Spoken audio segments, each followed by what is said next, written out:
Hello hello. आप लोग के सामने एक बहुत प्यारा सा संगीत और ये अयोध्या की कहानी है जो बहुत अच्छा ही लग रहा है और आप लोग सुनिएगा गाने के माध्यम से। हम आप लोग के बीच में रखना चाहेंगे। और एक पत्नी अपनी पति को बार बार बोलती है कि मुझे अयोध्या धाम घुमा दीजिए।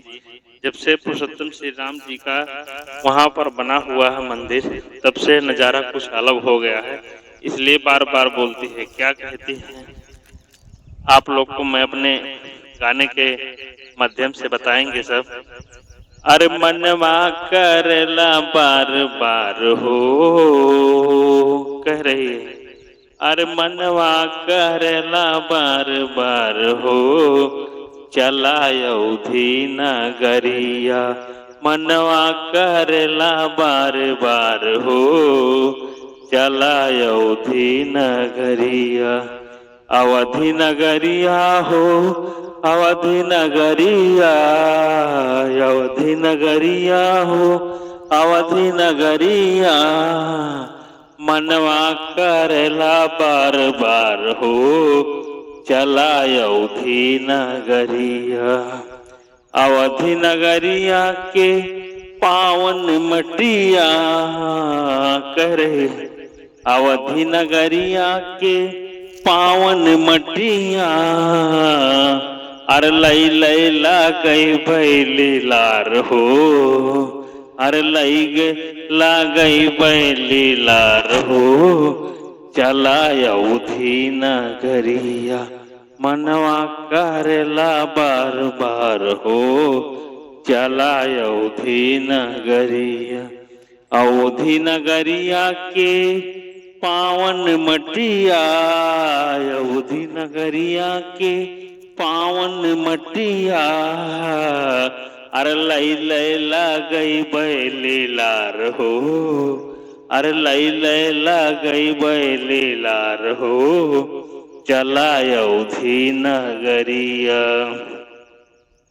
अयोधी नगरिया में बहुत मंदिर, अयोधी नगरिया में बहुत मंदिर, अयोधी नगरिया में बहुत मंदिर, अयोधी नगरिया में बहुत मंदिर।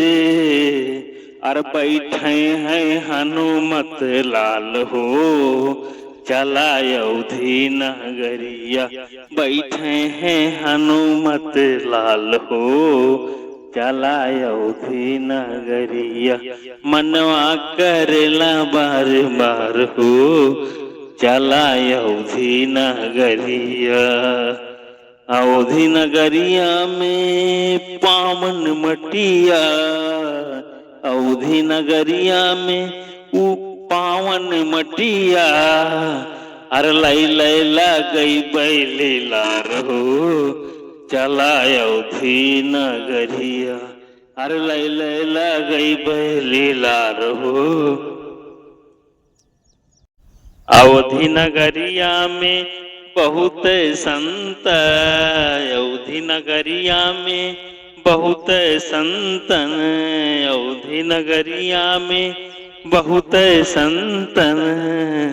अर दर्शन करला बार बार हो, अर दर्शन करब बार बार हो, चला अयोधी नगरिया।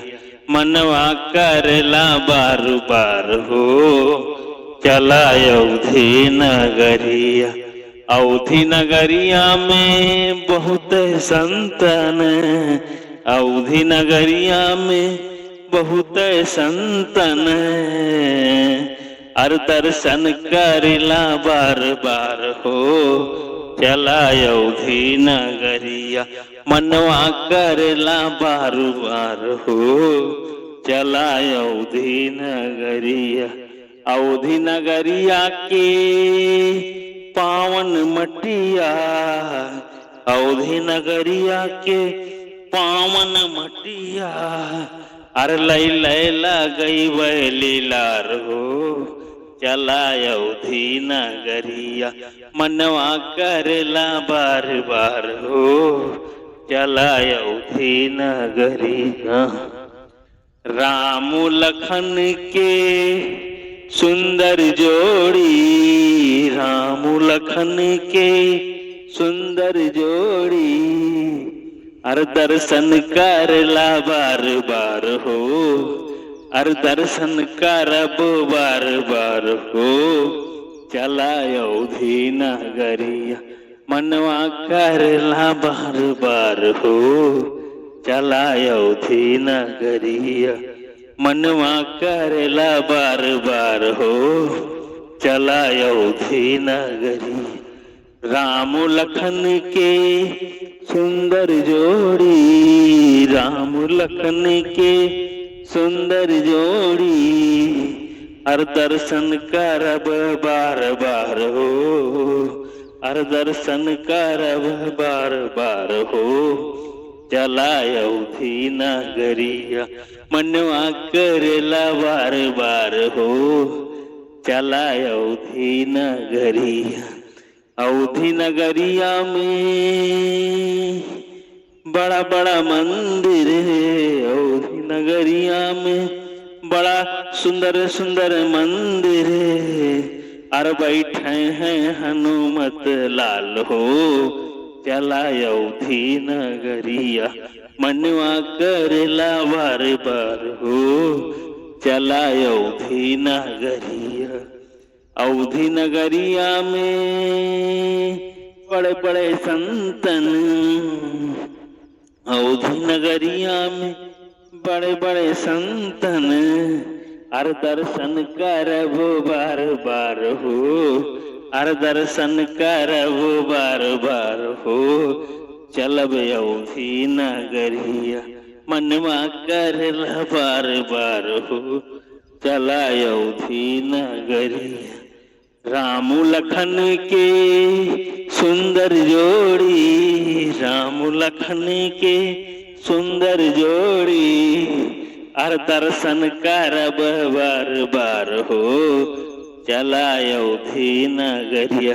दोस्तों, ये गाना आप लोगों को कैसा लगा है आप लोग कमेंट में बताइएगा। और बहुत अच्छा लगा, आप लोग के सामने एक छोटा सा गीत रखे हैं और आप लोग देखिएगा, कमेंट में बताइएगा कैसे लगा है। और बहुत उम्मीद है बहुत अच्छा लगा है, आप लोग कमेंट करके मुझे बताइएगा कैसे लगा है। जब तक के लिए आप सभी से क्षमा चाहते हैं। धन्यवाद, नमस्कार।